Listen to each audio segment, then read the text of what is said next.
For some reason, this Florida sheriff is taking it upon himself to become the defense attorney for the killer by the name of Drejka. I wonder why.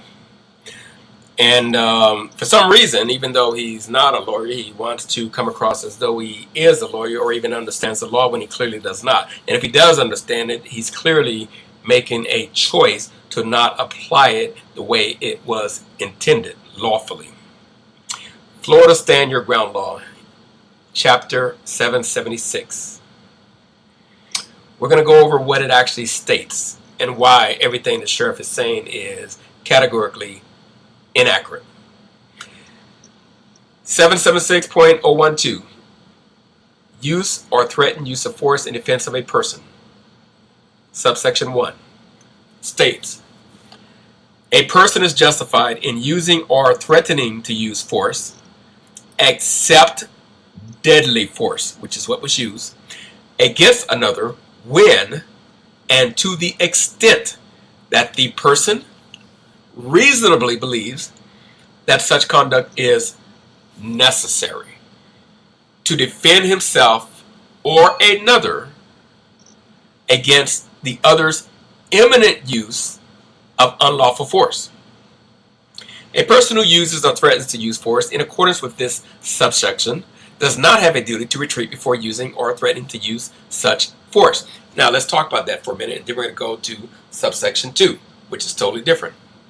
Subsection 1 states that a person is justified in using or threatening to use force except deadly force. In other words, subsection 1 talks about the incidents when you can punch someone, kick them in the shins, slap them, or push them, which is exactly what McGlocton did. He pushed Drejka.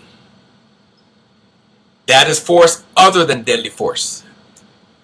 They are justified in using or threatening to use force other than deadly force against another when to the extent that that person reasonably believes that such conduct is necessary to defend himself or his girlfriend against another person.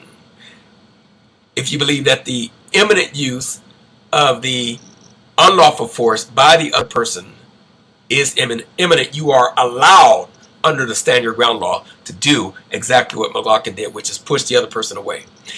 The law says he's not able to use deadly force, meaning if he'd have used deadly force or even threatened to use deadly force, or maybe shot at him or tried to stab him, he would be guilty of felony assault. Stand Your Ground law would not apply.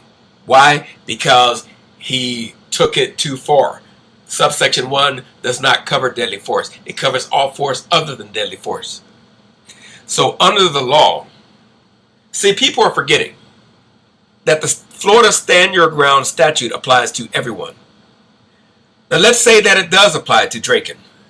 It would apply to Drejka only under subsection 1, meaning he would be allowed to use or threaten to use force other than deadly force. Meaning if you've got a belt, you could take it off and swing it at him. If you have keys or a rock, you could throw it at him. You could be a man and get up and stand your ground and fight back. Kick him from the ground or whatever you need to do. It includes everything other than what he did, which is pulled out a gun and murdered someone. That's subsection 1. Now, subsection 2 covers when you can pull out a gun and kill someone and it won't be considered as murder.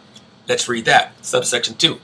A person is justified in using or threatening to use deadly force, which is a gun, which is what Drejka used, if he or she reasonably believes that using or threatening to use such force is necessary to prevent imminent death or great bodily harm to himself or another, or to prevent the imminent commission of a forcible felony. So in other words, he has to be able to say, I felt that if this guy pushed me, the next thing he was going to do was kill me.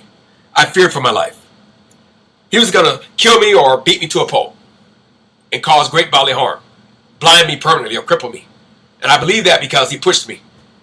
the logical question would be, if he wanted to commit great bodily harm to you, just as quickly and easily as he pushed you, he could have knocked your ass out. But he did not do that, and he also did not continue the assault. If anything, he backed away from you. So you are not qualified